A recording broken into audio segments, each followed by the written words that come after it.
So hello dear student, কেমন আছো? I hope প্রত্যেকে শুধু ভালো নয়, ভীষণ ভালো আছো। স্ক্রিনের ওপর একটা প্রশ্ন দেখা যাচ্ছে, তাই না? শতকরা বা পার্সেন্টেজ চ্যাপ্টারে প্রশ্নটা আমরা প্রথমে মন দিয়ে পড়বো, বুঝবো, তারপর অঙ্কটা করার চেষ্টা করবো। ওকে, দেখো প্রশ্নটা কি বলা আছে। আয়তাকার একটি ক্ষেত্রের দৈর্ঘ্য 10% বৃদ্ধি ও প্রস্থ 4% হ্রাস করা হলে ক্ষেত্রফলের পরিবর্তন হয়। Option A, B, C, D, চারটা অপশন রয়েছে। ওকে, চলো প্রথমে আমরা একটা গল্প করে নিই। গল্পটা কি? এই হচ্ছে আমার আয়তাকার ক্ষেত্র। ওকে, আমরা ধরে নিচ্ছি আয়তাকার ক্ষেত্রের দৈর্ঘ্য হচ্ছে এ একক। তাহলে এবার বলো প্রস্থ কত? অবভিয়াসলি প্রস্থ আমার বি ধরে নিলাম। এবার একটা কথা বলো, ক্ষেত্রফল কত? ক্ষেত্রফল প্রথম অবস্থায় ক্ষেত্রফল হচ্ছে আমাদের ক্ষেত্রফল দৈর্ঘ্য গুণিত প্রস্থ, মানে এ ইন্টু বি, মানে হচ্ছে আমার এ বি। তাহলে এটা হচ্ছে প্রথম অবস্থায় ক্ষেত্রফল। ওকে, এরপর দ্বিতীয় অবস্থায় গল্প কি হয়েছে? দ্বিতীয় অবস্থায় বলছে এই দৈর্ঘ্যটা আর এ থাকছে না, 10% বাড়াচ্ছি। তাহলে 10% বাড়ালে দৈর্ঘ্যটা কত হবে? প্রথমে ছিল এ, হ্যাঁ, তার সাথে অ্যাড করছি। কতটা অ্যাড করছি? এ এর 10%। এবারে এটা কি যদি ক্যালকুলেশন করি, এ প্লাস এ এরটা তুলে দিয়ে আমি ইন্টু লিখবো, আপ ইন্টু 10 আপন 100। এবারে এলসিএম টেলসিএম নিলে কি হয়ে যাবে? 100 হবে। এর নিচে কিছু নেই, মানে 1 আর 100 এলসিএম 100 হয়। 100কে তো এ দিয়ে গুণ হয়ে যায়, কারণ একটাই 100কে আমি যদি 1 দিয়ে ভাগ করি, ভাগফল 100 হবে। আর ভাগফলকে লব দিয়ে গুণ, লব এখানে এ, তাহলে 100 এ প্লাস এখানে 100কে 100 দিয়ে ভাগ করলে 1কে যেটা দিয়ে গুণ করি সেটাই হয়, তাহলে 10 এ। আলটিমেট কত বেরোলো? 110 এ আপন 100। তো এটা হচ্ছে আমাদের দৈর্ঘ্য হয়েছে বর্তমানে। এবারে প্রস্থের গল্পটা কি আছে? প্রস্থটা ছিল হচ্ছে আমাদের বি, ছোট হয়েছে, মানে বি থেকে কাটবো। কতটা কমাবো? বি এর 4%। এবারে এটা যদি ক্যালকুলেশন করি, বি মাইনাস বি ইন্টু 4 আপন 100। আরেকটু যদি ক্যালকুলেশন করি, 100 সঙ্গে বি গুণ হয়ে যাবে 100 বি। আই হোপ কি করে হলো তোমরা জানো। আর এখানটা 4b। আর একটু যদি ক্যালকুলেশন করি তাহলে কি হবে? 100 বি থেকে যদি 4b বিয়োগ করি, আমার হবে 96 বি আপন 100। এটা হচ্ছে বর্তমানে প্রস্থ। ঠিক আছে, তাহলে এই ক্ষেত্রফলটা পূর্বে ছিল, তাহলে এখন ক্ষেত্রফল কত? ক্ষেত্রফল 2। ক্ষেত্রফল 2 লিখছি এখানটায়, এটা 1 এটা 2। তাহলে দৈর্ঘ্য গুণিত প্রস্থ সেম জিনিস। তাহলে এখানে কি দৈর্ঘ্য কত আছে দেখো, 110 এ বাই 100। তাহলে 110 এ বাই 100 এটা দৈর্ঘ্য, গুণিত প্রস্থ কত? 96 বি আপন 100। 96 বি আপন 100। ওকে, আই হোপ এখানটা কারো বুঝতে অসুবিধা হয়নি। এবার ক্যালকুলেশন তো করব। ক্যালকুলেশন যদি করি, 100 সঙ্গে 100 গুণ করব, কত হবে? 1000 হবে, 10,000 হবে। আর এখানে 96 এর সঙ্গে 110 তোমরা নিজেরা একটু গুণ করে নাও, আমি করে নিচ্ছি একটু মনে মনে। 6 11 66 6, আচ্ছা 9 11 99, 99 আর 6 105। আর এখানে একটা শূন্য আছে, এই শূন্য দিলাম, এত এ বি। ওকে, তাহলে দেখো আমাদের কত বের হয়েছে? 10,560 এ বি বাই 10,000। তাহলে ক্ষেত্রফল বেড়েছে না কমেছে? অবভিয়াসলি বেড়েছে, কারণ হর এখানে ছোট হয়ে গেছে আর লবটা বড় হয়ে গেছে, তার মানে বেড়েছে। তাহলে ক্ষেত্রফল কত বৃদ্ধি পেয়েছে?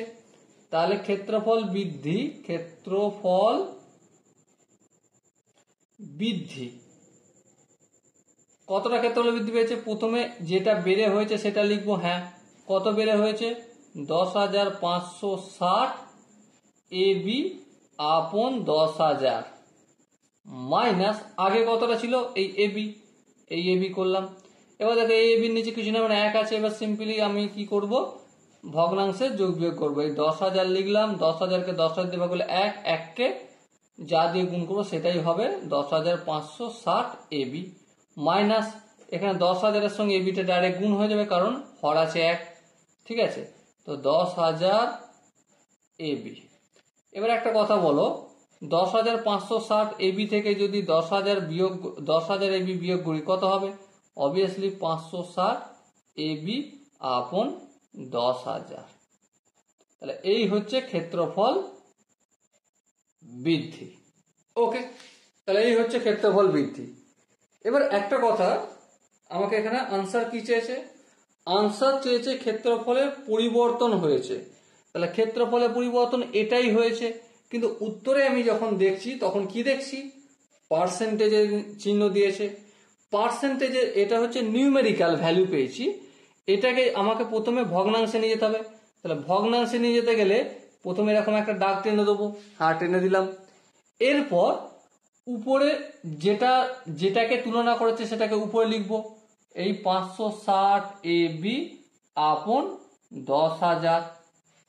আর নিচে কোনটাকে লিখবো? নিচে লিখবো আমরা যেটার সাথে তুলনা করা হচ্ছে। কোনটার সাথে? পূর্বের ক্ষেত্রফলের সাথে তুলনা করা হচ্ছে। আর পূর্বের ক্ষেত্রফল কি? এবি। এই এবি লিখলাম। এই যে জিনিসটা পেলাম এটা হচ্ছে ভগ্নাংশে কতটা বৃদ্ধি পেয়েছে বা কতটা পরিবর্তন হয়েছে সেটা পেলাম। এবারে আরেকটু এলাবোরেট যদি করি আমি, 560 এবি বাই 10,000। এবারে এখানে এই যে দাগটা টেনেছিলাম এটা হচ্ছে বাই ডিভাইডের চিহ্ন, মানে ভাগের চিহ্ন। এটাকে আমি কি করলাম? গুণের চিহ্ন। ভুল করেছি? হ্যাঁ ভুল করেছি। ঠিক করতে গেলে কি করতে হবে? এবির নিচে কিছু নেই, মানে 1 আছে, এবি বাই 1 ছিল, এটা 1 বাই এবি করে দেবো। তাহলে এটাও এখনো ভগ্নাংশে রয়েছে। এবার পার্সেন্টেজে যেতে গেলে আমাকে একটা কাজ করতে হবে। কি কাজ? উপরেও 100 দিয়ে গুণ করবো আর নিচে 100 দিয়ে গুণ করব। কিছু নেই মানে তো 1 গুণ আছে এর সাথে, আর 1 মানে কি? 100 বাই 100। এবারে এই 100টাকে আমি একটু বাঁধিয়ে রাখবো, পরে কাজে লাগাবো। যখন কাজে লাগাবো দেখবে মজা লাগবে। ওকে, দেখো এই একটা শূন্য, এই একটা শূন্য কাটলাম। হ্যাঁ, এই দুটো শূন্য আর এই দুটো শূন্য কাটলাম। আচ্ছা, এখানে এবি, এখানে এবি কাটলাম। তাহলে কি পেলাম? 56 বাই 10 গুণিত 1-এর 100। হ্যাঁ ঠিক। এবারে এই যে এটা রয়েছে না 1/100, এই 100টা উঠে যায়। উঠে যেয়ে কি হয়ে যায়? 56 বাই 10 যেমন আছে থাকলো, এই 100টা উঠে যে পার্সেন্টেজের চিহ্ন হয়ে গেল। এখনো কি উত্তর মিলেছে? না মেলেনি। তাহলে কি করতে হবে? একটু কাটাপিটা করতে হবে। চলো কাটাপিটা করি। দেখো 56 বাই 10, এটা যদি কাটাপিটা করি দেখো 5 দুগুণে 10, 5 দিয়ে কাটলাম। আর 4 যদি কাটি এখানে 28 দুগুণে 56, তাহলে কি পেলাম? 28 বাই 5। 28 বাই 5 মানে 5 5-এ 25, 26 27 28, 3। তাহলে 5 পূর্ণ 3-এর 5 হবে। তার মানে এটার জায়গায় আমি কি লিখতে পারি? 5 পূর্ণ 3-এর 5% পরিবর্তন হবে। বলো এবারে কি উত্তর মিলেছে? চেক করে দেখো। অপশন বি এর সাথে আনসার, অপশন বি না, অপশন ডি এর সাথে ম্যাচ করছে, তাই না? সো অপশন ডি হবে আমাদের সঠিক answer. Okay, so dear student, I hope তোমরা প্রত্যেকে এই কোশ্চেনের কনসেপ্টটা বুঝতে পেরেছো। এবারে যদি কারো মনে হয় না দাদা আরেকটু এলাবোরেট করার দরকার আছে, আরেকটু ডিটেলসে বোঝানোর দরকার আছে, তার জন্য একটাই কাজ করতে হবে। কি কাজ? কমেন্টে অবশ্যই জানাতে হবে। ওকে, আর দেখা হচ্ছে নেক্সট ভিডিওতে। ততক্ষণ পর্যন্ত প্রত্যেকে ভীষণ ভালো থেকো, সুস্থ থেকো এবং জয় হিন্দ।